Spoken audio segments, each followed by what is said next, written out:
Companies that tell employees whom to vote for. Marketplace Morning Report is supported by Progressive. Progressive Commercial Insurance offers personalized rates and customizable coverages for your business vehicles. More at progressivecommercial.com. And by JLL, helping clients unlock real estate possibilities across industries, from data centers to life sciences labs. JLL.com. JLL, see a brighter way. I'm David Brancaccio. This election season, we're looking at political polarization, specifically the role companies play in intensifying or easing political divides. Today, businesses that lean on their employees to vote for the candidates and policies that are in the company's interest. It is legal, and companies point out labor unions do it as well. Alexander Hurdle Fernandez is a professor of international and public affairs at Columbia University and author of the book Politics at Work. Professor, welcome. Thanks so much for having me on. I know an engineer in aerospace whose employer would send mass emails to the employees telling them how to vote in a way that would be best for the business, unquote. What does your research show? Was that company an outlier? What I document in my book, Politics at Work, is that your story is actually part of a larger trend that we've seen over time, with businesses getting increasingly involved in politics in a whole bunch of ways. And one of those has been thinking about their employees as a potential political base to be mobilized, both in terms of pursuing changes in policy at the state level, at the federal level, as well as elections. Yeah, it may not just be, hey, we think you ought to vote this way, but you decide. It could be, hey, why don't we all help do some political organizing and come together as a group to further a political cause? I mean, in that case, your employer would know who showed up. In research that I've done, I've found that anywhere from about a quarter to about a third of workers in this country report that they've had some kind of political communication with their employers on the job. And that runs the gamut from, emails from managers, like in your example, telling them about important legislation or political candidates that are up for election. In other cases, it could include rallies that workers are required to attend on company time. And you can see in that kind of broad sweep that there are forms of communication that workers might find more or less comfortable based on that level of pressure that they're feeling. I mean, how far can they go under law? I mean, they can't tie your voting behavior to a performance review. It's still a secret ballot.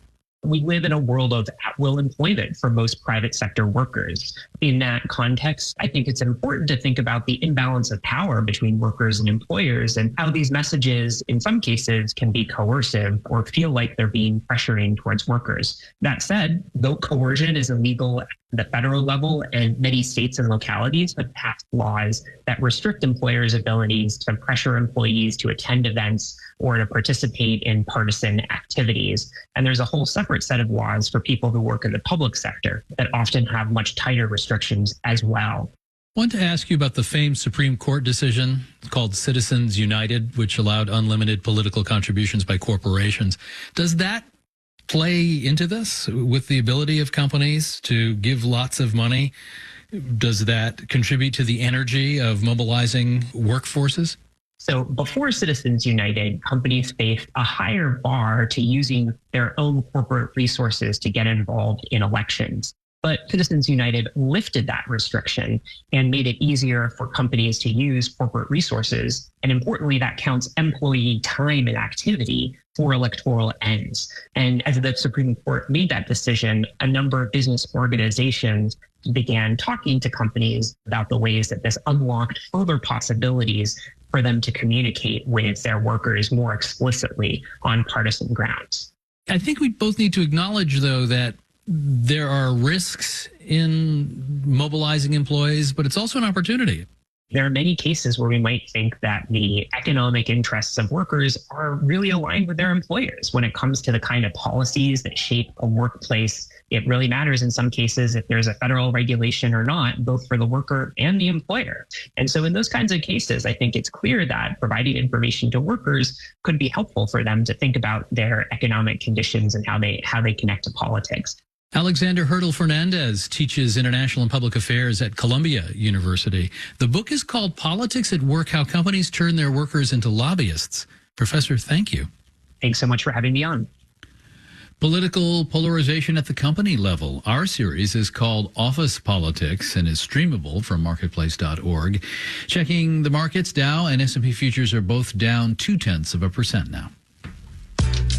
Marketplace Morning Report is supported by Baird. Baird strives to attract and retain top financial professionals, providing stability and continuity of advice for clients across market environments. More information at BairdDifference.com.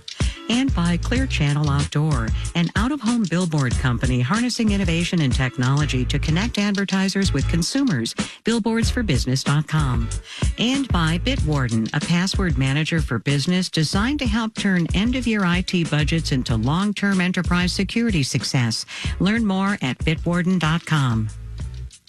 The National Association for Business Economics is meeting, and members were asked to name the biggest downside risk to the economy, not the presidential election. Way more, 39% to 23% say the biggest risk is the Federal Reserve getting interest rate policy wrong, which can cause a recession or reignite inflation depending on the mistake. Well, today, Fed Chair Powell speaks to those economists following news inflation went down more than expected in August, which is fine unless you're shopping for a place to live. Here's Marketplace's Kristen Schwab. Housing inflation is stubborn, says Susan Wachter, a professor of real estate at Wharton, because there's not enough housing.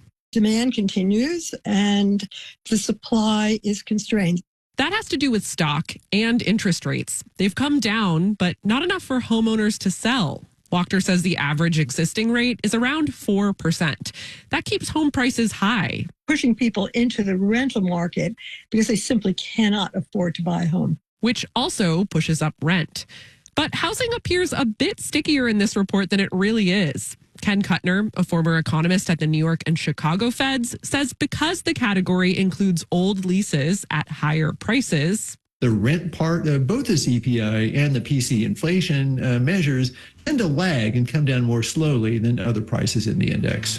He says we might not see falling rents reflected in inflation data until the middle of next year.